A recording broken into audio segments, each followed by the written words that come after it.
the security landscape in the state, especially in the past 2 years of the Buhari administration.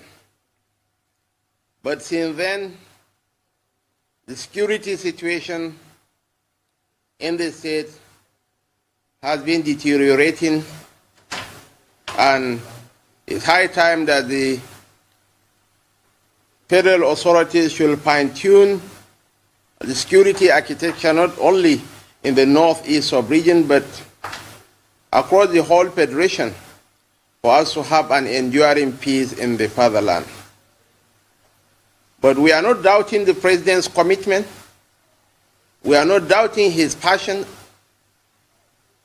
But in all honesty, the challenges are deteriorating by the day, and it's high time that the federal government should rise to the challenges of leadership, fine-tune the strategies, inject some new blood into the system, because as Albert Einstein said, insanity is the art of doing the same thing over and over again and expecting different results. The current crop of service chiefs have outlived their usefulness. It's high time President Buhari should get rid of them. We do appreciate their efforts in the past, but their efforts, they are fixed. All their game plans are not working.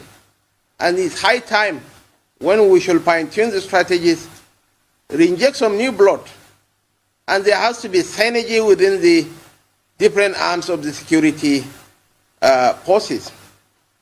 For instance, the Chief of Air Staff is doing a very great job. But is there any synergy between the Army and the Air Force and the Navy? The brutal truth is no. The synergy is very poor. So our position is simple. We are not doubting the President's commitment. We are not doubting his loyalty to our cause. But we believe that something needs to be done, and urgently to address the security challenges in the Northeast. People have to take it in its proper perspective.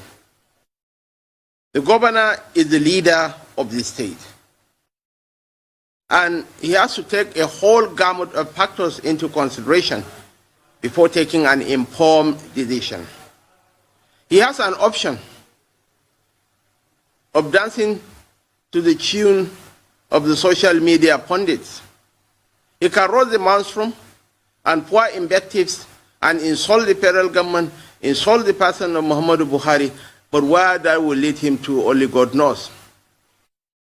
As I said earlier, the government did its best in the first 2 years to really degrade the Boko Haram forces, but they have been on a strong resurgence, and the governor has never denied that fact. But let's truth be told, the Northeast Development Commission came into being under the tutelage of Muhammadu Buhari. And there are so many gains that were recorded under the present dispensation, including the return of our people to Bama, the return of our people to Goza, to Damasak, to Baga, and now to Marte. But you know, it's not for the governor to take a hostile position. He has access to the president. The same social media pundits that were hailing him when he had an altercation with the military some few months back are the same people that are castigating him now. But he is the leader of the state. He has to take an informed, moderate position that will not rock the boat. So the dispensations are quite different. If you juxtapose my own position with the Jonathan administration and the current set of affairs, that is a sea change. He has the listening ears of the president. He has the empathy of the president. He has the support of the president. He cannot afford to throw all this away into the ocean. So this is fundamentally, he is a leader. He is not a social pundit, for God's sake. So people should look at things from a wider perspective, not from a narrow prism that why is the governor commending Buhari. It goes beyond that. It has to do with the lives of 6 million people, not 20 million glitterati, not 20 million people on Twitter, not 20,000 Twitter warriors, or even 100,000 Twitter warriors. So he has to take an informed, moderate position. And in all fairness to Muhammadu Buhari, we are not questioning him. We are not questioning his commitment to the cause of our people. We are not questioning his passion for restoring peace in the Northeast.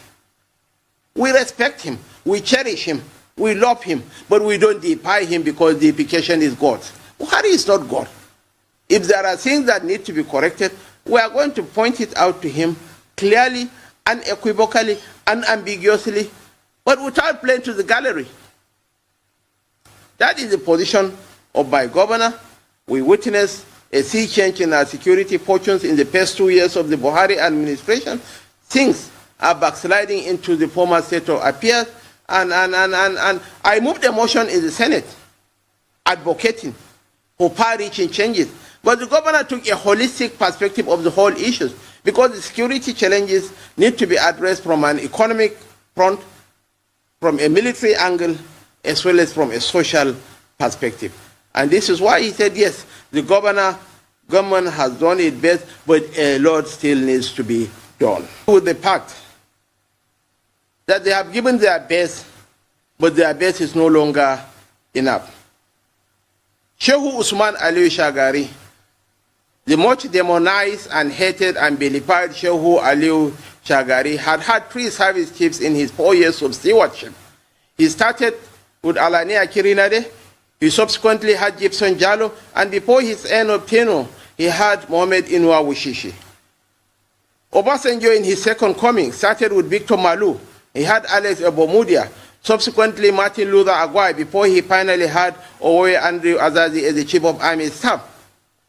Jonathan Yer-Adua started with General Luka Yusuf. Subsequently, they had Bello Dembazo, Abdurrahman Bello Dembazo, then Azubuke Hijerika, and finally Kenneth Minima. In 8 years, they had 4 service chiefs. The current Chief of Defense Staff is cost 25. He's in his 41st year of service. Is he so indispensable? The current Chief of Army Staff is cost 26. The current general, the current Major General did not meet them in the NDA. Are they so indispensable? Nobody is indispensable.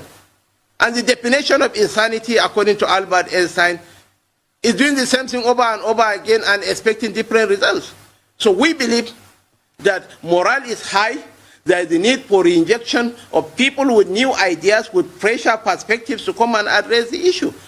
By June next year, Coast 35 are going without reaching the pinnacle of their careers. So justice, equity, and fairness, even common sense, demand that these service ships should go, and will continue to emphasize. We are part of this government. We brought this government into being. But we have a moral responsibility to tell truth to power when needs be. And precisely, we are not hostile to the government in a technical sense. We are not antagonistic to the Buhari administration. But we have the right. We are representing a constituency. We are representing a people. Over to your question pertaining to the support of the people. Yes. If our people are not supportive of the counterinsurgency operations in the Northeast, the civilian JTF couldn't have come into being. They have sacrificed their lives, they have sacrificed their properties, their families, and everything to see that we have an enduring peace in the motherland. Our people are fully supportive of the counterinsurgency operations. They have given. Kalata Mokora is not safe. Damaturu is not safe.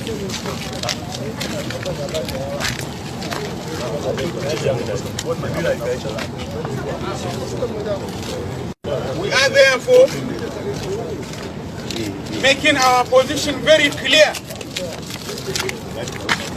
We are repeating ourselves that service chiefs should resign. All the security leadership should resign. The level of insecurity have exposed the incompetency of the Buhari administration.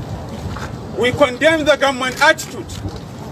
We will not put our arms to allow our people being killed like ants. We are tired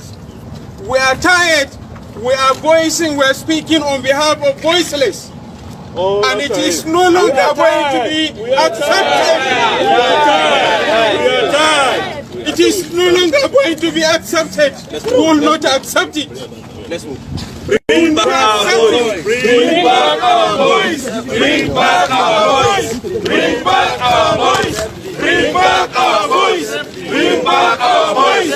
Bring back our voice. Bring back our voice. Bring back our voice. Bring back our voice. Bring back our voice. Bring back our voice. Bring back our voice. Bring back our voice. Save Northern Nigeria. Save Northern Nigeria. Save Northern Nigeria. Save Northern Nigeria. Save Northern Nigeria. Save Northern Nigeria. Save Northern Nigeria. Save Northern Nigeria. End banditry. End banditry. End banditry. End banditry. End banditry. End Boko Haram. End Boko Haram. End Boko Haram. End Boko Haram. United Nigeria, we stand. United Nigeria, we stand. United Nigeria, we stand. United Nigeria, we stand. United Nigeria, we stand. United Nigeria, we stand. United Nigeria, we stand. Mutaro Mukeso, Mutaro Mukeso, Mutaro Mukeso, Mutaro Mukeso, Mutaro Mukeso, Mutaro Mukeso, Mutaro Mukeso, Mutaro Mukeso, Mutaro Mukeso, Mutaro Mukeso, Mutaro Mukeso, Mutaro Mukeso, Mutaro Mukeso, Mutaro Mukeso, Mutaro Mukeso. So we are going to the government house now. So we should go back to our cars. Then we.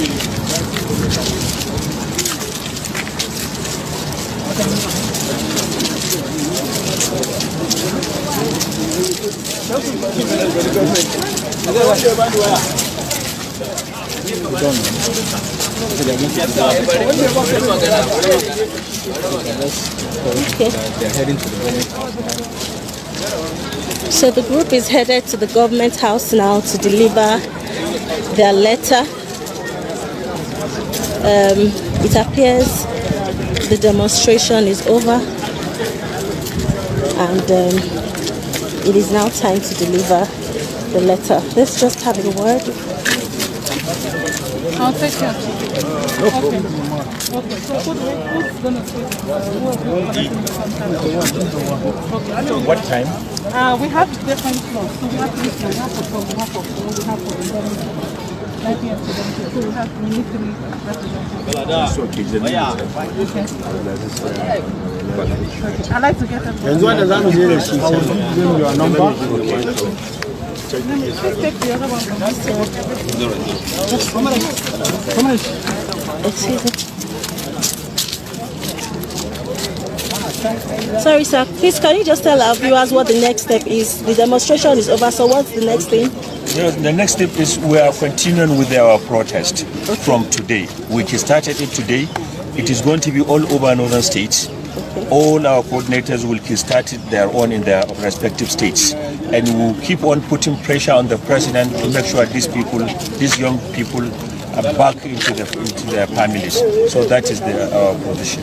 Now we are moving to the government house to submit our letter for onward transmission to Mr. President.